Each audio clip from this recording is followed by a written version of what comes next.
Sejam todos bem-vindos ao Círculo da Luz. Vamos, neste momento, elevarmos os nossos pensamentos. Vamos nos ligar a esta espiritualidade amiga e protetora. Porque todos nós que aqui viemos em busca de algo, mas precisamos estar receptivos a este auxílio. E a prece é esse momento todo especial, aonde nos ligamos ao nosso Pai Maior. Por isso, vamos orar. Pai nosso que estás em toda parte, santificado seja o teu nome, venha a nós o teu reino, seja feita a tua vontade, assim na terra como no espaço. O pão nosso de cada dia dá-nos hoje, perdoa as nossas dívidas, assim como nós perdoarmos aos nossos devedores. E não nos deixes, Pai, cair nas tentações, livra-nos de todos os males, pois teu é o reino, é o poder, é a glória para sempre, que assim seja. Em nome de Deus, de Jesus, da cúpula espiritual do Círculo da Luz, nós damos então por aberto as nossas atividades da noite de hoje. E na noite de hoje nós temos como expositor o nosso irmão Jefferson, trabalhador do Centro Espírita Seara de Jesus. Vamos todos vibrar para que ele encontre facilidade no tema que preparou para todos nós na noite de hoje. Pessoal, boa noite a todos. Que Deus nos ilumine e nos proteja sempre. Primeiro, um feliz ano novo. Kardec nos diz que a doutrina espírita é uma doutrina de fé raciocinada. Isso quer dizer, nós precisamos usar a razão. E aí eu, fazendo uma reflexão sobre isso, ia fazer uma pergunta para vocês. Quais foram os seus pedidos na rompida de ano? Não é? Pulou onda, comeu uva, o que aconteceu ali, né? Esses seus pedidos foi de uma forma emocional ou racional? Porque as pessoas às vezes caem na ilusão de acreditar que na rompida do dia 31 para o dia 1º vai virar um paraíso, né? Tudo vai ser perfeito. E aí começam as grandes ilusões. Então, se você teve momentos de alegria em 2019, você vai ter alegria em 2020. Se você teve sofrimento em 2019, vai ter sofrimento em 2020. Então, aquele que não acredita, né, que não vai passar por sofrimento em 2020, é que fez os seus pedidos extremamente na emoção. Por isso que a gente vai comentar hoje sobre um pedacinho que está na oração do Pai Nosso, está no capítulo 28º, preces, coletânea de preces, onde os Espíritos, junto com Kardec, vão comentar trechos da oração do Pai Nosso. E o trecho que eu escolhi é: seja feita a vossa vontade, assim na terra como no céu. Então é um contato que a gente tem com Deus. Não é? O que é que eles deixam bem claro para a gente? Seja feita a sua vontade. Então, a partir do momento que eu começo a usar a razão, eu tenho que separar a minha vontade da vontade de Deus. A pessoa está em coma, no hospital, desencarna ou desencarna, qual é a sua vontade? Que ela não morra. Mas e a de Deus? A gente ainda não sabe. Né? Você está passando uma crise financeira, você está passando por uma separação, você está passando por dificuldades na sua vida, você tem a sua vontade. Mas nem sempre a sua vontade é a de Deus. E aí, quando a gente vai utilizando a fé raciocinada, o que é que os Espíritos vêm e nos dizem? Fazer a vossa vontade, Senhor, é observar as vossas leis e submeter-se sem lamentações aos vossos desígnios. Então, os Espíritos estão dizendo para a gente que existe uma lei, que a gente tem que conhecer essa lei. Porque enquanto a gente não conhece a lei, a gente vai vivendo da forma que a gente quer. E aí a gente vai batendo cabeça, diz, meu Deus, por que eu sofro tanto? Mas existe uma lei justa. E a gente tem que aprender essa lei. E aí ele está dizendo o seguinte, que nós possamos passar por essas dificuldades sem lamentações. Então, se você está se lamentando das dores que você está passando, você precisa se fortalecer. Porque realmente dói as dores que a gente passa na vida. Mas eles estão pedindo para a gente o seguinte: seja feita a vontade de Deus, porque existe uma lei, porque se Deus é bom e Deus é justo, há uma finalidade daquela dor na minha vida, e que eu tente passar sem lamentações, sem reclamar, não é? Sem blasfemar contra a vontade de Deus. E aí a gente vai percebendo que se eu não tiver conhecimentos na minha vida para refletir aquela situação que eu estou passando, eu só vou usar a minha emoção. E se a minha emoção diz, eu não aceito isso que está acontecendo na minha vida, nada vai fazer com que eu aceite, nem Deus. Isso a gente conhece como fé cega. Fé cega é o seguinte: eu levo a minha vida, suporto as minhas dores, mas quando vem algo que eu não aceito, eu vou questionar a Deus. Por isso que a pergunta número 1 do livro dos Espíritos é: o que é Deus? Bondade e justiça. Então, para nós espíritas, não importa a dificuldade que eu esteja passando na minha vida, Deus é bom e Deus é justo. O que falta muitas vezes é a compreensão sobre aquele problema que eu estou passando. Aí eles dizem: se a submissão é um dever do filho para com o pai, do inferior para com o superior, quanto maior não será o da criatura para com o seu Criador. A submissão: seja feita a vossa vontade. Isso quer dizer, aceita que dói menos. Seja feita a sua vontade. Então, essa percepção que está tudo certo, mesmo que a nossa visão veja como tudo errado, é o que vai diferenciar a nossa vida. E é isso que o Espiritismo traz para a gente. Essa certeza que Deus é bom e Deus é justo, mesmo quando tudo parece errado. É isso que a gente vem aprendendo na doutrina espírita. É chegar aqui e dizer: pelo amor de Deus, me explica porque a minha vida está desse jeito, porque eu perdi a fé em Deus. Então, quando a gente perde a fé em Deus, não é um passe de mágica, não é um comprimido que vai fazer com que a gente volte a ter a fé em Deus. É quando a gente vê o sentido de fato daquela dor na minha vida. Aí eles dizem no capítulo 5º do Evangelho: desde que admita a existência de Deus, ninguém o pode conceber sem o infinito das perfeições. Aqui os Espíritos estão fazendo a questão para que cada um responda para si mesmo qual a sua relação com Deus.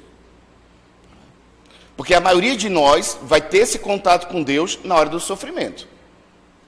Muitos de nós, Deus existe, faz uma prece, tudo, mas parece que Ele não está com a gente. Mas na hora da dor, a gente vai pedir para Ele. Aí eles fazem: desde que admita a existência de Deus, ninguém pode conceber sem o infinito das perfeições. Se é soberanamente bom e justo, não pode agir caprichosamente nem com parcialidade. Então, quando eles estão dizendo para a gente que Deus é bom e Deus é justo, e não pode agir com parcialidade, isso quer dizer: está tudo certo. Está tudo certo. Então, tem duas formas de a gente procurar entender essas palavras. Uma coisa é para você entender os seus problemas, e a outra é para você se preparar para ajudar. Então, você pega um bombeiro, né, na hora de um acidente de carro, tem uma pessoa sangrando, chorando, gritando. Se ele for usar a emoção, ele se desespera junto. Então, ele compreende aquela situação, sabe que a pessoa está machucada, sabe que está sofrendo, mas ele está ali para ajudar. Porque se eu entrar em desespero, fica muito mais difícil auxiliar. Então, quando ele diz: se é soberanamente bom e justo e não pode agir caprichosamente nem com parcialidade, é que aquela situação está certa. Mas ela está passando por uma dificuldade financeira. Está tudo certo. Mas tem pobre e tem rico. Está tudo certo. Porque senão Deus estaria com um saco de alegria para um lado, um saco de tristeza para o outro. Então, isso tem que ser de uma forma racional. Porque já que o problema não é comigo, eu não posso me envolver emocionalmente. Eu trabalho com prevenção ao suicídio. Trabalho com pessoas em depressão profunda, colocando suas dores para a gente. Se eu for escutar aquelas dores e trazer elas para a minha vida, eu paro de viver. E a maioria das pessoas hoje sofre muitas vezes porque está sofrendo pelos filhos, pelos pais, pelo que está acontecendo na sociedade, esquecendo muitas vezes que a gente tem um pai superior. Jesus não conseguiu mudar todo mundo. E às vezes a gente se acaba porque quer mudar uma ou duas pessoas e parece que a gente não consegue.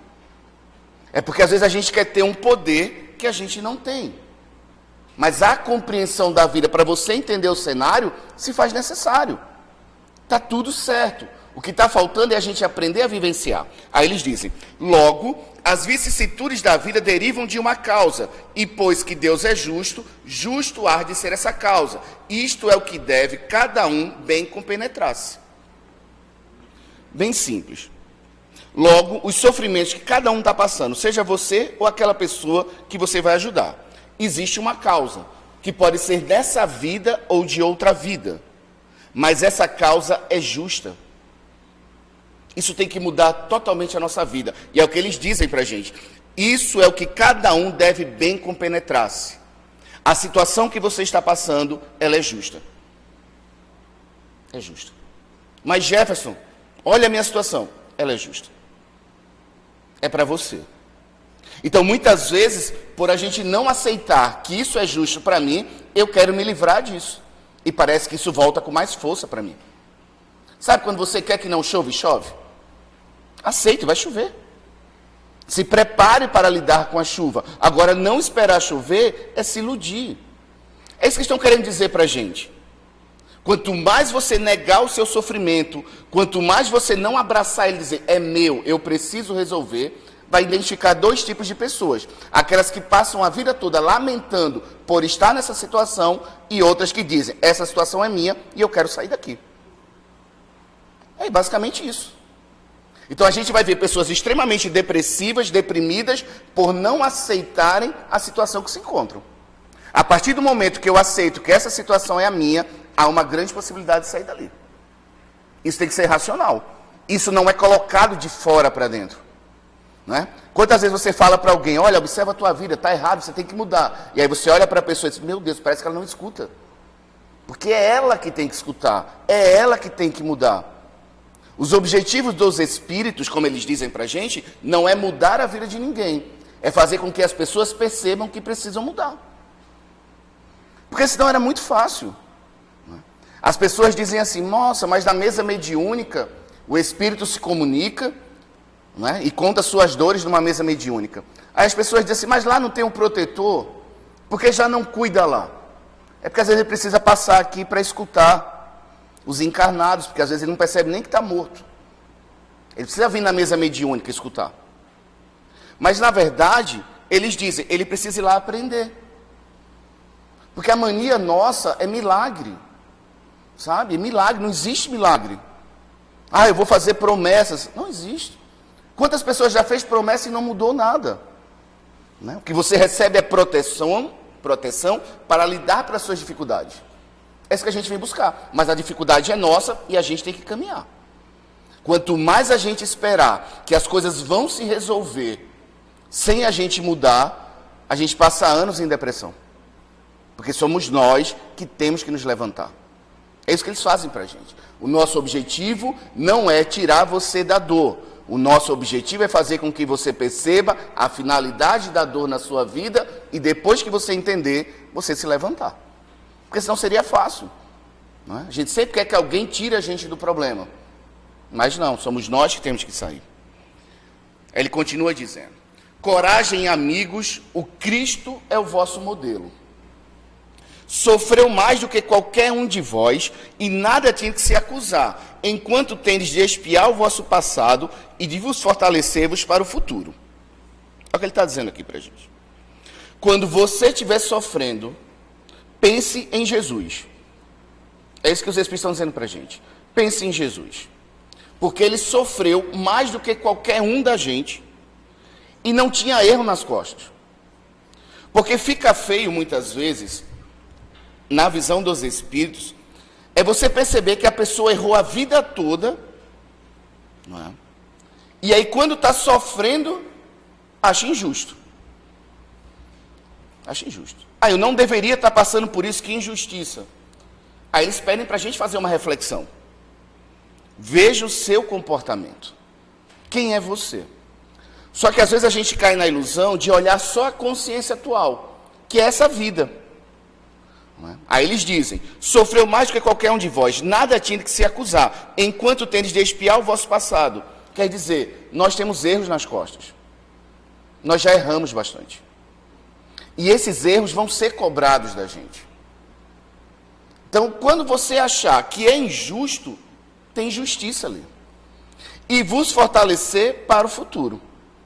Então, na verdade, as dores que a gente passa na vida, quer dizer assim, faça a sua vontade, é porque, de uma certa forma, aquela dor é necessária para que eu reponha um erro meu do passado, famosa lei do causa e efeito. Se você não soube usar o dinheiro vai faltar na sua mão. Se você agrediu alguém, lá na frente, alguém vai lhe agredir. Se você traiu, um dia você vai ser traído. E aí sim, não como punição, mas como uma necessidade de você perceber que aquele comportamento que você tinha era errado. Por isso que eles dizem no perdão, perdoar o inimigo é pedir perdão a si mesmo. Olha essa mensagem espírita, fazer uma reflexão. Quando ele está dizendo o seguinte, você tem que perdoar o inimigo, é porque você tem que perdoar você mesmo. Quer dizer, você fez o erro igual ou pior do que aquela pessoa fez com você. Talvez não nessa vida, mas fez. Isso faz com que a gente vá desapegando das pessoas que nos machucam. Porque se eu agredir, um dia eu vou ser agredido. Não é? Quando é que eu vou parar de ser agredido? Quando eu me tornar uma pessoa melhor. Mas enquanto eu estiver sofrendo, é porque o meu espírito ainda está em débito. Mas de que forma vem a dor? Eu não sei. Pode vir no desencarne de um ente querido? Sim.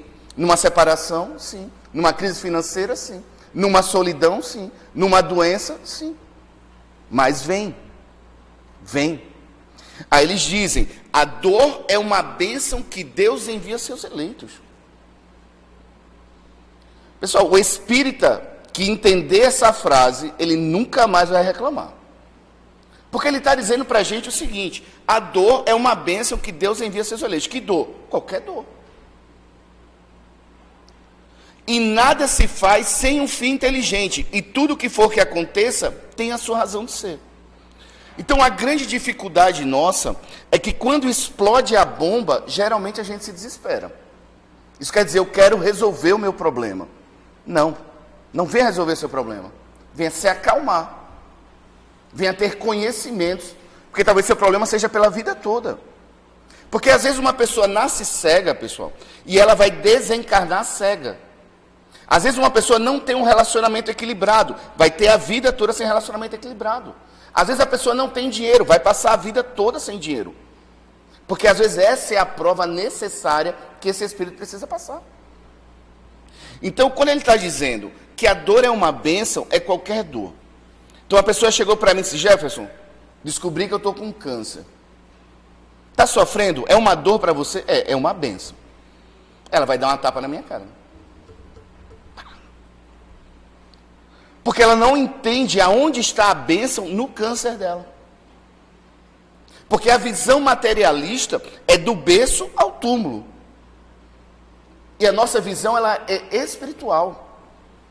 Quanto mais você acreditar que a vida é na terra e ela não sai do jeito que você espera, mais você vai se desesperar. Então aquilo que aparentemente é errado para a terra, ela é bom para o espírito. Quando a gente vai estudar qual é o melhor tipo de morte, é a morte pela doença. Porque o espírito vai ter um tempo de refletir que ele não é daqui. Então aquilo que aparentemente para a gente, não é? Está lá, morre, não morre. Deus, a minha vontade é que não morra. A sua qual é? Morreu. Faça a sua vontade. Abre uma dor, abre um desespero, mas há uma necessidade daquilo. Então é uma bênção. Nada se faz sem um fim inteligente. E tudo que for que aconteça, tem a sua razão de ser. Então quantos problemas a gente enfrentou na nossa vida, que depois a gente parece, meu Deus, hoje eu estou até melhor. Eu gosto muito de dar um exemplo de um Big Brother. Muita gente não gosta do programa, né? Mas foi muito bom porque ele virou um exemplo de vida. É um tal de Fernando. Ele sofreu um acidente e ficou paraplégico. Ele é um dos maiores exemplos de força, superação, porque ele faz vários esportes paraplégico. O que é que ele falou? Que a minha vida mudou completamente depois do acidente. A visão materialista quer dizer, ele perdeu os movimentos, ele não pode andar, ele está dependente. Mas a visão dele espiritual diz, agora eu tenho vida, agora eu sou uma pessoa melhor. Só que ele só conseguiu perceber isso depois que passou a tempestade. Durante a tempestade do acidente, de perder os movimentos, realmente não teria como ele visualizar isso. Mas depois ele visualizou. Então é basicamente isso que eles estão dizendo para a gente. Enquanto você estiver na tempestade, se acalme. Ela não vai sair de uma hora para outra da sua vida. Ela tem uma finalidade. Você vai crescer muito depois dessa dor, espiritualmente. Nem sempre materialmente. Nem sempre com a presença física daquela pessoa que a gente ama. Nem sempre naquele emprego que a gente queria. Nem sempre naquela estrutura de família que a gente planejava. Mas a gente vai percebendo que, de fato, dentro de nós, vai existindo um crescimento moral e espiritual, que é a grande finalidade que a gente tem na Terra. Aí eles dizem pra gente, a vida é difícil, bem eu sei, constituindo-se de 1000 bagatelas que são como alfinetadas e acabam por nos ferir. Mas é necessário olhar para os deveres que nos são impostos e para as consolações e compensações que obtemos, pois então veremos que as bênçãos são mais numerosas do que as dores. Aqui está a base da depressão. A vida é difícil, bem eu sei, constituindo-se de 1000 bagatelas que são como alfinetadas que acabam por nos ferir. Então os Espíritos já dizem para a gente, viver na Terra é sofrimento constante. É sofrimento constante. Vai nos ferir. Mas eles dizem, mas é necessário olhar. Então o que é que a gente muda no Espiritismo? A nossa forma de olhar a vida. É o nosso ponto de vista. Porque nem sempre a gente vai conseguir uma mágica que vai mudar aquele problema que a gente está passando. Mas quando a gente muda a nossa forma de olhar para aquele problema, a nossa vida muda. Não é? Mas é necessário olhar para os deveres que nos são impostos e para as consolações e compensações que obtemos, pois então veremos que as bênçãos são mais numerosas que as dores. Aí eles colocam aqui, a base do nosso egoísmo. Quando você pega uma pessoa em depressão, pode ser uma depressão por causa de problemas neurológicos, hormonais. Ela tem uma vida equilibrada, mas os problemas hormonais dela derrubou ela. Tomou o medicamento e melhorou. Mas às vezes a depressão dela é um ponto chave na vida dela. É relacionamento, é crise financeira, é o corpo físico, é a morte de um ente querido. Alguma coisa aconteceu com ela que naquele ponto gerou a dor e o sofrimento dela e ela entrou em depressão. O que é que os Espíritos dizem? Egoísta. Por quê? Porque se ela parar para analisar a vida dela, ela tem coisas que ela tem que comemorar. Mas aquilo que não saiu do jeito que ela esperava, ela colocou toda a sua vida naquele ponto. Sem essa pessoa eu não sei viver. Aí tem outras pessoas para ela poder viver junto. Não é? Sem esse corpo que eu quero eu não consigo viver. Aí tem outras pessoas sem braço e sem perna. Ela tem braço e perna. O que é que eles querem dizer? Que se a gente parar para analisar a nossa vida, o nosso sofrimento existe. Ele de fato existe. Não dá para a gente dizer, não sofre porque isso não aconteceu. Não, isso aconteceu e vai te machucar. Mas pelo seu olhar egoísta, que eles dizem, você só foca nisso. Se você ampliar o seu olhar, você vai dizer, poxa, eu tenho emprego. Poxa, eu posso caminhar. Poxa, eu posso falar, eu posso gritar, eu posso ajudar, mesmo não tendo isso aqui. Então ele vai deixando claro que as dores que nós sentimos na nossa vida, a fonte é o egoísmo. Porque você não queria que essas coisas estivessem acontecendo na sua vida. Não sei se ficou claro para vocês. A base do nosso sofrimento é o egoísmo. Isso quer dizer, a gente quer a nossa vontade, não a vontade de Deus. Todos os sofrimentos que nós enfrentamos na vida é porque a gente não aceita aquilo acontecendo. Aí é a base do egoísmo. Interroguem friamente suas consciências, todos os que são feridos no coração pelas vicissitudes e decepções da vida. Remontem passo a passo a origem dos males que os torturam e verifiquem se as mais das vezes não poderão dizer: se eu houvesse feito ou deixado de fazer tal coisa, não estaria em semelhante condição. O que é que os Espíritos estão querendo dizer para a gente? Que quando a gente está sofrendo, a gente grita e reclama. A gente acusa o mundo e as pessoas. Né? Porque o nosso egoísmo vai fazer isso. O nosso egoísmo dificilmente vai admitir que nós somos errados. A gente vai acusar todo mundo. Aí eles dizem o seguinte: remonte a sua consciência, vá lá atrás. Se em vez de tomar aquela decisão, você tivesse tomado outra, você estaria nessa situação? Aí ele vai dizendo: talvez não, talvez não, talvez não. A quem então há de o homem responsabilizar por todas essas aflições, senão a si mesmo? De quem é a culpa da situação que você está passando na visão espírita? É sua. Ponto. É sua. De mais ninguém. Todas as pessoas que entram na nossa vida e nos machucam ou nos deixam, todas as situações materiais que nos prejudicam, são situações criadas para que eu passe pelo que eu tenho que passar.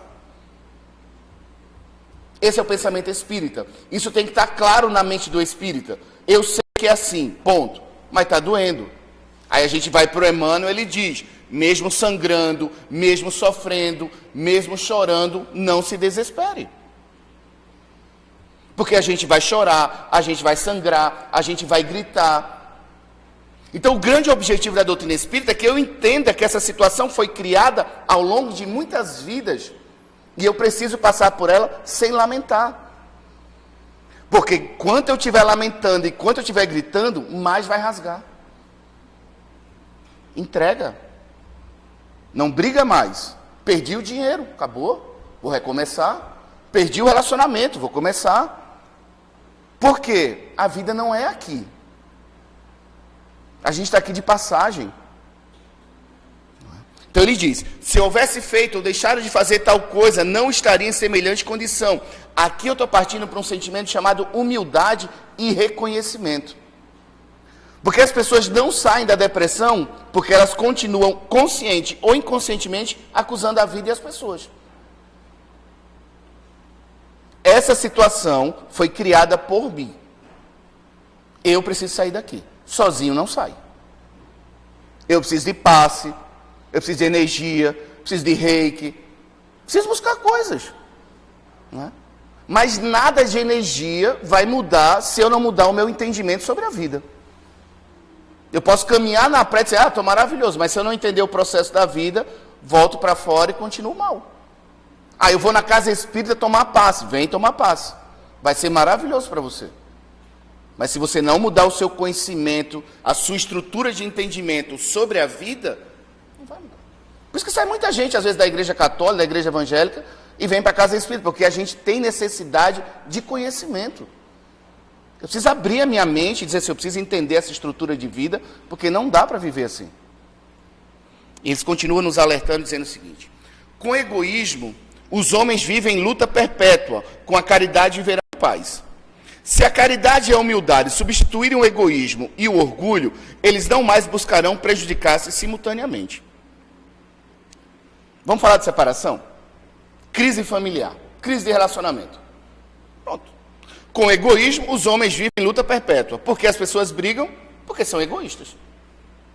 Por que tem briga? Egoísmo. Eu tenho a minha opinião, você tem a sua. Aí eu quero do meu jeito, você quer do seu. Enquanto não sentar para negociar e ter a humildade e a caridade como base, não tem. Porque eles vão dizer para a gente que as relações, a convivência, é a pior ciência que existe. Dois espíritos imperfeitos que caem na ilusão de achar que se encontraram porque se amam. Encontrei o amor da minha vida. É grande ilusão. Você entrou geralmente em contato com alguém que você deve muito. Porque geralmente aquelas boas pessoas é um amigo, é um parente que vem do lado para ajudar e não vai viver com a gente. É aquele que você vai chorar, ele vai te dar o conselho, vai te orientar. Quem está vivendo com a gente, geralmente são as pessoas com que a gente deve bastante. Aí ele diz: com egoísmo, os homens vivem em luta perpétua. Desde o início do casamento a gente briga. Por quê? Porque são ambos egoístas. Com a caridade viverão em paz. Se a caridade e a humildade substituírem o egoísmo e o orgulho, eles não mais buscarão prejudicar-se simultaneamente. Então, qual é a solução para acabar as crises de relacionamento? Psicólogos, terapeutas, psiquiatras, está todo mundo tentando encontrar a solução. Os Espíritos já deram para a gente. Enquanto os seres não se tornarem humildes e caridosos e continuarem se alimentando do egoísmo e do orgulho, não vai ter paz. Seja dentro do caso, seja dentro da sociedade, seja onde for. Então eu preciso saber, entender que eu sou egoísta, eu sou orgulhoso e o outro também é. Porque eu sofri bastante aqui, né? Sempre dizia o seguinte, mas o seu problema é o egoísmo. Ah, você está chamando de egoísta? Não. Os Espíritos estão dizendo. Porque ninguém quer admitir que é egoísta. Então ele diz o seguinte, respeitarão os direitos de cada um e farão que reine entre si a concórdia e a justiça. Então por que a terra, por que Criciúma, por que o seu bairro, o seu prédio, o seu lar, sua família vive em briga? Orgulho e egoísmo. Mas enquanto eu estiver acusando o outro, eu não estou cuidando de mim. Por isso, pare de acusar o outro, porque o outro só vai mudar quando ele quiser. Mude você. Se você mudar e o outro mudar, há uma grande oportunidade de ter um relacionamento mais equilibrado. Mas se um só quer mudar, esse tem uma grande possibilidade de ter uma vida melhor, junto ou separado daquela pessoa. Mas enquanto aquela pessoa não mudar, seja com ela ou seja em outros relacionamentos, ela sempre vai sofrer. Porque a gente precisa mudar, mesmo que o outro não mude. Só são alertas e o reloginho passa, né? Aí ele diz o seguinte, o egoísmo é, portanto, o alvo para qual todos os verdadeiros crentes devem dirigir suas armas, suas forças e sua coragem. Digo coragem, porque esta é a qualidade mais necessária para vencer a si mesmo do que para vencer os outros. Por que é tão difícil uma pessoa sair da depressão? Porque ela precisa vencer a si mesma. A depressão é o cansaço e é o fracasso da pessoa com ela mesma. E ela encontra todos os motivos que levaram ela para o chão. Ah, Jefferson, mas aquilo é motivo para ela cair em depressão? É, uma pancada muito forte. Mas o fundo é o egoísmo. Então o egoísmo é, portanto, o alvo para qual todos os verdadeiros crentes devem dirigir suas armas, suas forças, sua coragem. Aonde é que está o egoísmo seu dentro de você? Sempre quando você estiver reclamando da vida e dos outros, é onde está o seu egoísmo. Quando você reclamar do comportamento do outro, é o egoísmo. Você pode dizer, o comportamento me desequilibra, mas aquele é o comportamento dele. Agora, quando você estiver sofrendo pelo comportamento dele, é o seu egoísmo gritando. Ele adoeceu. O seu egoísmo é sofrer porque ele adoeceu. Você não queria que ele adoecesse? Então, mais uma vez reforçando, tudo que nos machuca é o nosso egoísmo gritando. Mais uma vez, como é que eu vou superar essa dor que está dentro de mim, se ela é uma bênção? É quando eu aceito ela na minha vida e digo, eu preciso me tornar mais humilde e preciso me tornar mais caridoso. Quando eu me torno mais humilde, quando eu me torno mais caridoso, a dor me dói, mas ela não me destrói. Porque o suicídio, e eu trabalho com isso, se vocês forem perceber, existe no CVV um grupo chamado GAS, é Grupo de Assistência a Sobreviventes do Suicídio. Geralmente quem tenta e não morre, você vai trabalhar com eles, eles vão dizer o seguinte, nós não queríamos morrer. A gente não suportava mais o problema que a gente passava. Isso é o egoísmo. Como ele não suportava mais aquilo, por ele não admitir que aquilo é o que tinha acontecido com ele, ele preferia se matar. Só que a morte não existe. Então, a partir do momento que você está na maior dor da sua vida e você começa a compreender ela na sua vida para uma mudança, porque todo mundo sabe, pelo amor ou pela dor. Se está doendo é porque o amor não tinha resolvido ainda. Que cada qual, portanto, dedique toda a sua atenção em combatê-lo em si próprio. É muito mais fácil a gente apontar os erros dos outros. Muitas vezes a gente se mete em confusão só por falar. Vai dar uma opinião, entra em confusão. Não dê opinião, fica calado, é melhor. Então, que cada um, portanto, dedique toda a sua atenção em combatê-lo em si próprio, pois esse monstro devorador de todas as inteligências, esse filho do orgulho, é a fonte de todas as misérias terrenas. Ele é a negação da caridade e, por isso mesmo, o maior obstáculo à felicidade dos homens. Depressão e suicídio está muito vinculado à infelicidade. Jesus já falou, a felicidade não é deste mundo. Então, se você está infeliz, volta para cá. Que cada qual, portanto, dedique toda a sua atenção em combatê-lo em si próprio, pois esse monstro devorador de todas as inteligências, esse filho do orgulho, é a fonte de todas as misérias terrenas. Qual é a miséria que você está passando hoje? Grande parte, relacionamento. Fonte, egoísmo. Ele é a negação da caridade, por isso mesmo, o maior obstáculo à felicidade dos homens. Então, nós somos infelizes porque nós muitas vezes não temos o que gostaríamos de ter materialmente. Aí cai o erro, muita gente. Muita gente diz assim, eu não sou materialista. Por quê? Porque eu não sou ligado em carro, não sou ligado em roupa, não sou ligado em corpo. Porque a gente acredita que isso é material. Materialista é você acreditar que a vida é na terra. Que se as coisas não acontecerem do seu jeito, você se desespera. Não só bens materiais, são sonhos, desejos. Esses dias eu estava conversando com um amigo meu, ele estava montando um negócio. Aí ele chegou todo empolgado para contar comigo, para contar para mim. Não venham contar para mim se não estiverem preparados. Que eu já pergunto, se não der certo, o que é que você vai fazer? Ah, não diz isso. Eu digo, tem que dizer. Isso é razão. Emoção é você dizer, vai dar certo, mete a cara, tu é o cara. Aí lá na frente quebra, pô, mas tu mandou eu ir. Não, mandei tu ver se ia dar certo, ia dar errado. O relacionamento, a mudança de emprego. Tudo a gente tem que saber que isso pode dar certo ou pode dar errado. Isso é razão. Então ele diz, é a negação da caridade, por isso mesmo, o maior obstáculo à felicidade dos homens. É aquilo que a gente desejava e não aconteceu. Então a caridade que consiste em dar esmola aos pobres é a mais fácil de todas, mas há uma bem mais penosa e, consequentemente, bem mais meritória. Aquilo quer dizer o seguinte, que dar caridade e esmola aos pobres é a mais fácil. Vai lá, dá um dinheirinho, dá uma cesta básica, ajuda. Só que existe uma mais penosa e, consequentemente, bem mais meritória. Quer dizer, é uma caridade que você vai fazer, que vai te desgastar, mas que vai fazer você crescer espiritualmente. Que é a de perdoar os que Deus colocou em seu caminho para serem os instrumentos de nosso sofrimento e se submeterem prova à nossa paciência. O que é que eu fiz para essa pessoa entrar na minha vida? Não pergunte. Não vá fazer regressão. Que vai que você descobre. Então ele está dizendo para a gente que a vontade de Deus para a sua mudança era colocar esse tipo de pessoa que ia mexer com seu orgulho e seu egoísmo. Você precisava dela para se vencer.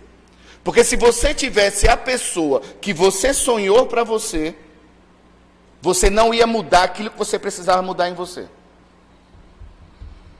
Um livro chamado Céu e Inferno, ele complica a vida da gente. Aquele que sofre 10 é porque deve 10. Aquele que sofre 4 é porque deve 4. Aquele que não sofre nada é porque não deve nada.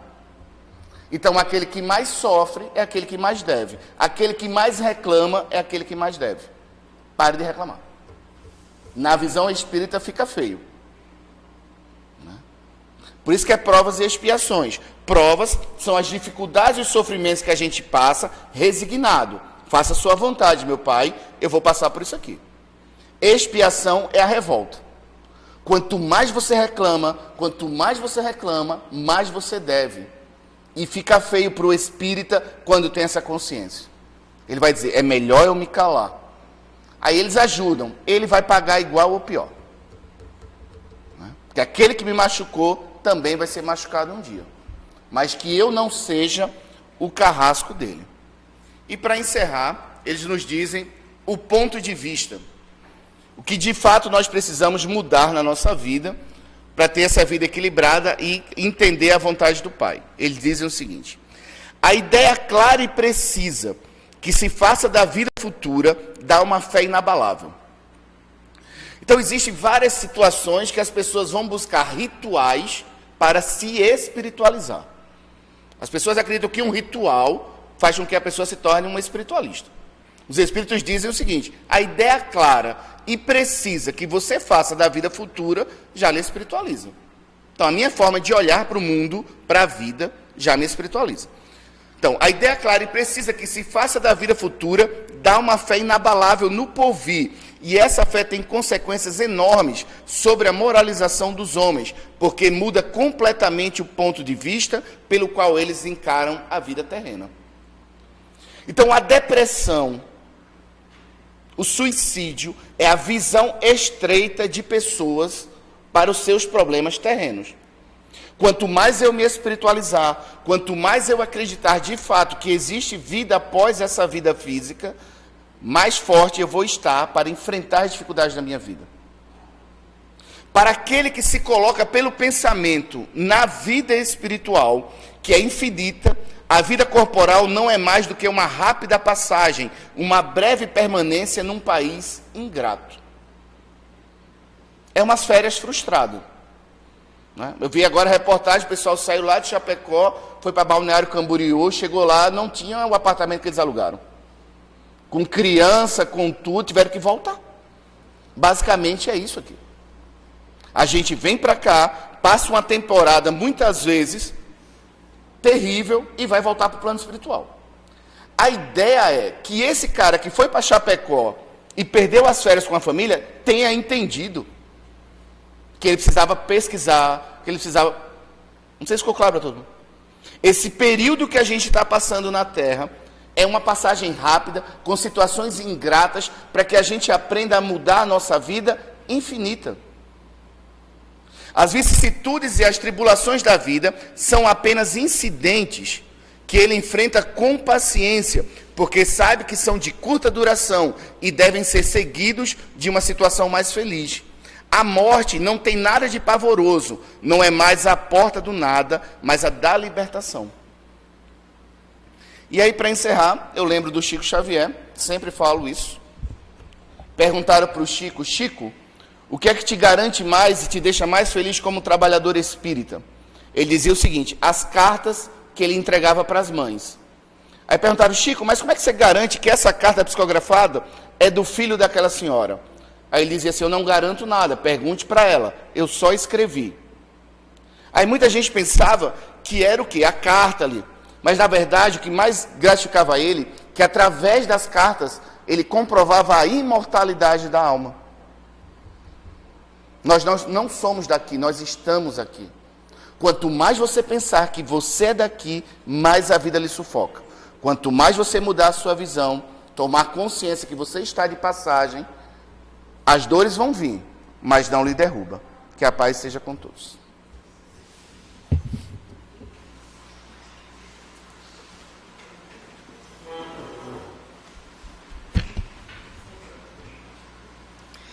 Agradecemos assim ao nosso irmão Jefferson por ter aceito ao nosso convite, estar conosco, pela mensagem que passou para todos nós na noite de hoje. E que Jesus o abençoe.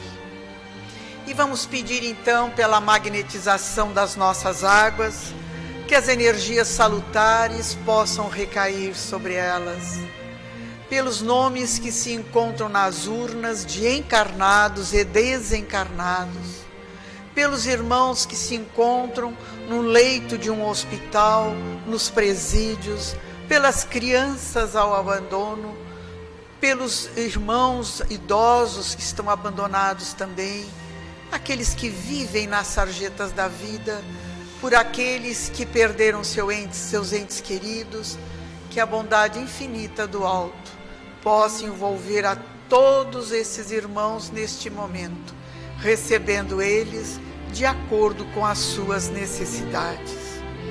E nós, Senhor, que aqui estamos na Tua casa de amor, que estamos a conhecer o Teu Evangelho mais profundamente, mas que volta e meia tropeçamos, mas sentimos a Tua mão amiga a nos erguer, porque Tu sempre estás conosco. E vamos então nos preparar para o passe. O passe é transfusão de energias, onde a espiritualidade amiga está a envolver cada um de nós, colocando as energias que vão refazer o nosso corpo físico, o nosso corpo espiritual. Vamos sentir como uma luz a penetrar todo o nosso ser, a entrar pelo nosso centro coronário e em todos os nossos centros de força sendo reabastecidos do amor divino. Porque o passe é um momento de amor do nosso Pai para conosco. E unidos que aqui estamos num só sentimento e num só coração, a Ti elevamos, Senhor, nossa prece de gratidão. Pai nosso que estais em toda parte, santificado seja o Teu nome. Venha a nós o Teu reino, seja feita a Tua vontade, assim na terra como no espaço. O pão nosso de cada dia dá-nos hoje. Perdoa as nossas dívidas, assim como nós perdoarmos aos nossos devedores. E não nos deixes, Pai, cair nas tentações. Livra-nos de todos os males, pois Teu é o reino, é o poder, é a glória para sempre. Que assim seja. Em nome de Deus, de Jesus, da cúpula espiritual do Círculo da Luz, nós agradecemos a proteção e damos por encerradas nossas atividades da noite de hoje. E uma boa noite a todos.